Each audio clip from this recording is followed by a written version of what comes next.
However, a player that does start for the San Francisco 49ers also had an awful showing. That is third round pick, Mr. Jake Moody, misses an extra point after missing a field goal. How big of a concern is this for you, David? Well, Shaky Jake Moody, that's what I call him, Shaky Jake. Shaky Jake? Shaky Jake. Shaking Jake. But I think that I'm not going to lose sleep over it. However, I think that going through the preseason, he had the yips. Throughout the year, it was kind of like he wasn't really ever counted on. They've been blowing teams out for the most part. So I think in these situations, and now you're going into the playoffs and you're playing your starters for a lot of big part of that first half. And then all of a sudden, or at least the first quarter, excuse me. And then to have him go in and miss chip shots from 38 yards and then a extra point, which is basically the same thing. Yeah, it's not great. And I think that I'm not going to sit here and go tweet ad nauseum about it. But yeah, be a nicer way to go into the playoffs with him on a streak as opposed to missing, what he was supposed to be automatic on. Yeah, I mean, you really look at the whole season. Like you said, he was shaky during the preseason. Came out, looked very good first couple weeks of the season. He had a chance to kick a game winner in Cleveland, was unable to make that kick. For the most part, he's had games, though, too, multiple weeks where he didn't have to kick any field goal at all. Like, he just had to make his extra points. And so you really, to your point, haven't seen a lot of Jake Moody in these situations. And here he is, the final game of the regular season, and he misses one under 40. And then he missed an extra point to cap it off. And really, when you look at the journey of Jake Moody, there have been times where he's made his kicks, but we're like, okay, that was very close to touching an upright there or outright missing. He's been kind of shaky for a big chunk of this season. It's not something I feel good about. But one thing I want to ask you is a lot of people are, of course, the Robbie Gould thing's going to come up, who retired recently. Is it too late to get a kicker? I mean, is this basically what they've got to go into the postseason with, and this is the bed that you made, so now lay in it? Is that as simple as where we're at? Or do you bring in kickers, free agent kickers, and see if anybody's worth a damn? Yeah, there's no way in hell they're going to bring anybody in. I just think that would be, I think that, look, we always talk about other players and positions, but I think that kicker is one of those things where confidence, what do you have if you don't have confidence? And so what veterans do you bring in? I mean, you could do that, but then if you're going to need to count on him going forward, you put the third. I think I'm not trying to sound snide, but the Niners don't play roster politics often, but I will say investing a third round pick in a kicker who has been relatively consistent through the year to then all of a sudden week 18 would be the ultimate Shanahan doghouse to say, we put this in you. We said that you were ice in your veins, right? We said that you were the guy that, you played in the big house, you're used to the conditions, and then you get about a 10-mile-per-hour wind on Levi's and you went into your shell.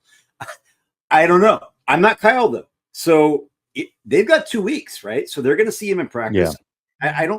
Kyle's not the guy that's going to go try to mess with his mentals too much, you'd think. But, I mean, the bottom line is no hurt feelings, right? You're trying to win a Super Bowl. So if your kicker is getting the yips and you see that in practice over the next couple of days too, why not make a call? Yeah, and Momo, here's the thing. We're not getting worked up over this game. Nobody cares about this game. But if you don't think that Jake Moody should be a talking point when you're about to go into the playoffs and games can be tight and put on a kicker at some point, I mean, you don't think it's worth talking about? We should just gloss over it? Yeah. Shouldn't even bring it up. All right. So I live in Minnesota, okay? 1998, okay? It was 25 years ago that the Vikings were 15-1 and wide left against the Falcons.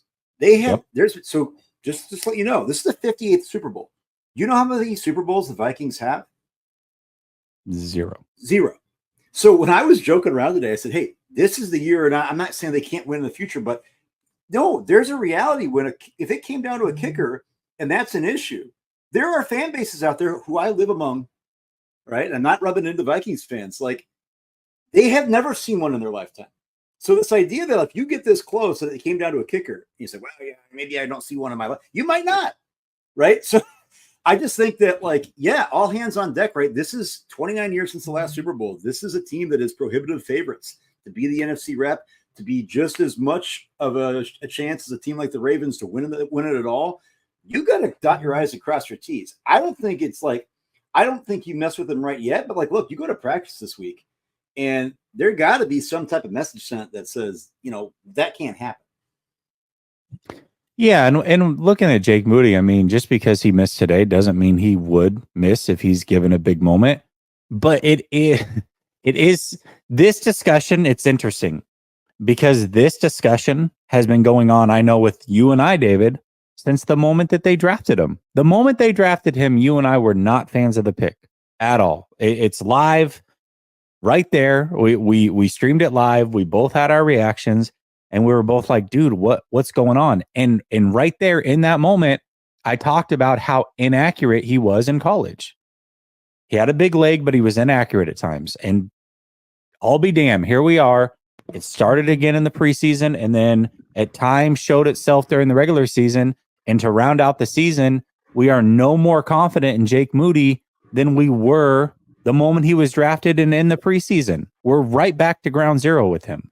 No, and the thing is this with Moody, this year, there haven't been any games. Actually, there have been games where they've counted on him. And he lost the game in Cleveland. Okay. Yep. That's the only game that they said, we need you. And he fell apart. Right.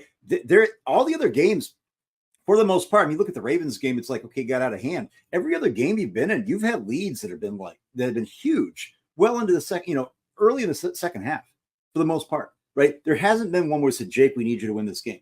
And so you're telling me that a rookie kicker who just missed his 2 last kicks before going into the playoffs, you're telling me that that's not going to be up here? You're telling me that it's like with people talking, there's a week off, or 2 weeks off. Now, again, whoever made the comment, all due respect, Jesse and I aren't going to sit here and like froth at the mouth and lose sleep over it. We are talking about this, though, because this is a roster that has very few holes. And when you invest that kind of capital in the 3rd round, you expect that dude's making chip shots. We're not talking about swirling wind 55 yards. We're talking about 38 yards. We're talking about an extra point. And guess what? In this game, that was the difference.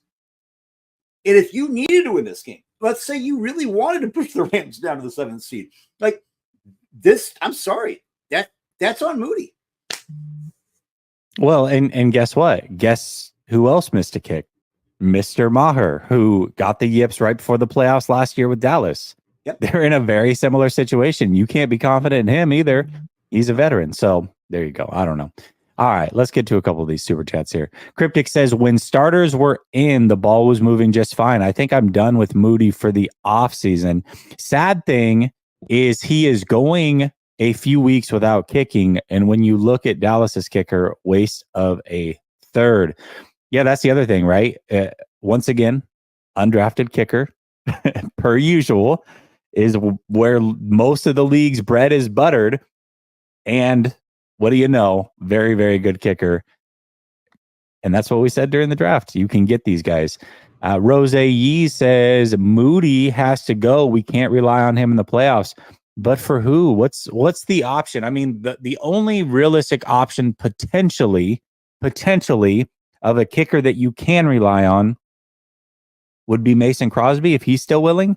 I know that he was fielding calls mid-season. He sounded like he almost actually went to the Rams, believe it or not, I think is what I was reading a couple weeks ago. So maybe he's still out there. Gold has retired from what I understand. So maybe you can go get him, but then you're bringing in a kicker. You're really shaking things up right before the playoffs. This is not the time to be doing it. It's an unfortunate situation. I think that Moody's going to be the kicker, and let's hope that if a game comes down to it, first of all, let's hope that it doesn't come down to it. Let's start there. But that if a game does come down to it, that he's able to do his thing. And not only that, that even if they don't have to have a game-winning kick situation, how about he just makes his kick so that they're not in a situation where they have to come from behind late in a game that they should have had wrapped up because he missed a couple throughout the game. Those are all things that we got to consider here.